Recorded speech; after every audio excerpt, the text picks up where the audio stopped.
பற்றி நான் கருத்து சொல்ல விரும்பலைங்க. என்னை பொறுத்த வரைக்கும் நான் ஏற்கனவே சொல்லிகிட்டு இருக்கிற மாதிரி மக்கள் ஒரு தேடல் இருந்தால் கூட யார் வரணுன்றதை சிந்திச்சு பார்க்கணும். இன்றைக்கி அனைத்து இந்திய அண்ணா திராவிட முன்னேற்ற கழகத்துக்கு ஓபி அவர்கள் முதலமைச்சராக இருக்காங்க. இப்போ தேர்தல் வர நேரமா? அப்போ இல்லை. அப்போ உள்ளாட்சி தேர்தல் வரப்போகுது. அதுக்கப்புறம் 2019 பாராளுமன்ற தேர்தல், அதுக்கப்புறம் தான் சட்டமன்ற தேர்தல் வரப்போகுது. இப்போ இது ஏதோ எதிர்க்கட்சிகள் சேர்ந்து இதை ஊக்குவிச்சிட்ருக்காங்க நான் நினைக்கிறேன். என்னுடைய கருத்து, இப்போ திடீர்னு அவ்வளோ பணம் இருக்கா, இவ்வளோ பேர் இறங்கி பார்க்க வராங்களா?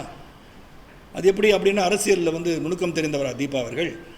இல்லாட்டி தீபா ஒரு பாப்புலர் பர்சனாக இருந்து முதலமைச்சர் இருக்கும்போதே அவங்களோட ஒருமித்து பயணித்து கொண்டிருந்தவரா? இந்த தீபான்றது எவ்வளோ பேருக்கு முதல்ல தெரியும்? எனக்கு நிச்சயமாக தெரியாது, சத்தியமாக எனக்கு தெரியாது. தீபான்னு ஒருத்தர் இருக்கான்னு எனக்கு தெரியாது. அப்படி இருக்கும்போது திடீர்னு வரவங்களை நீ வரவேற்க ஆரம்பிக்கணும். That is behind the scene யாரோ ஒர்க் பண்ணுறாங்கன்னு அர்த்தம்.